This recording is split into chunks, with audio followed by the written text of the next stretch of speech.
What's up everyone, and welcome to Detox Proxy. In this video I'm going to attempt to repair this Z506 5.1 channel surround sound system. I initially bought this for my television and used a digital to analog converter so that I could have some surround sound set up for movies and Xbox One about 10 years ago.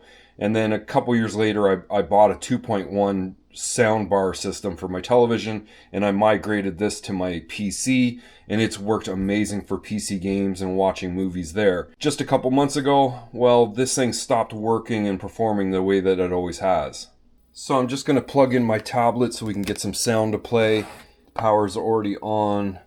The speakers, I'm going to turn them down a little bit and keep the volume really low on the tablet, and we'll just see if we can get some music to play. And it's really quiet. You can see I can get the volume about halfway there, and it'll actually play at this level. I'm gonna raise it a little bit more.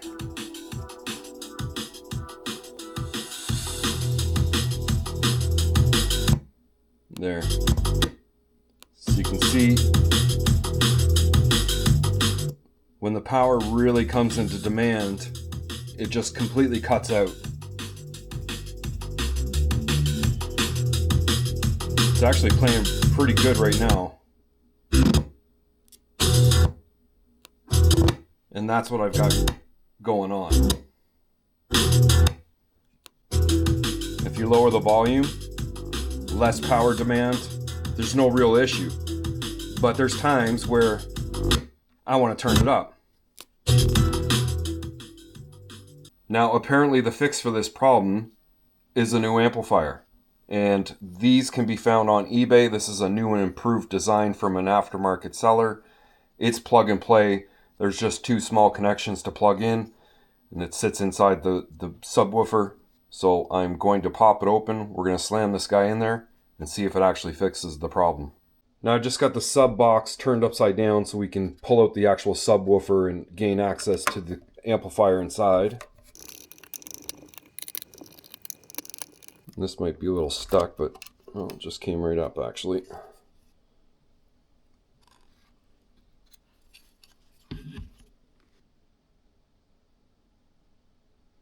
So the amplifier is actually this board right here.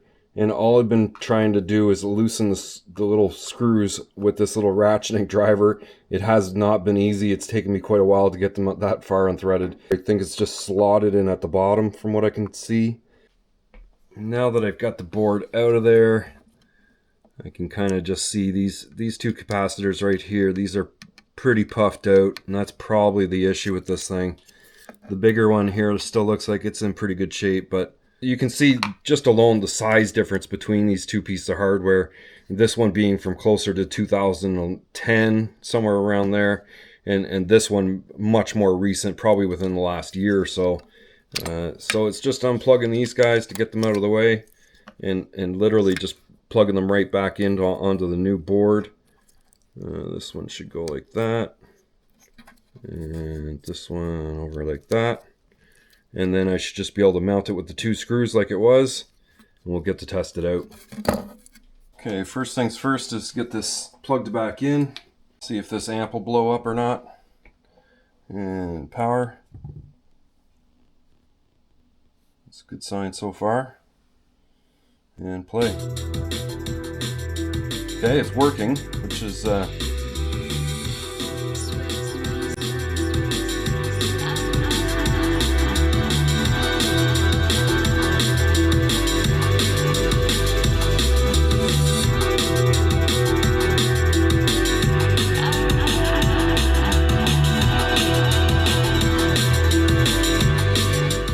safe to say that it's working good.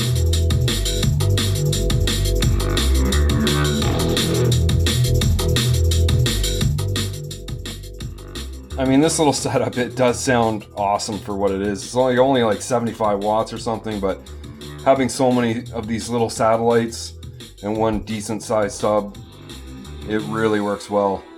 I'm going to combo this up with my 2.1 soundbar and have everything working all together. So I'm really glad this repair went as planned and this is all fixed up. This has been such a really good setup, and to have it for another 10 years, I'm really glad that I went ahead and fixed it. So if you like this video, make sure to like, share, and subscribe, and I'll see you in the next one.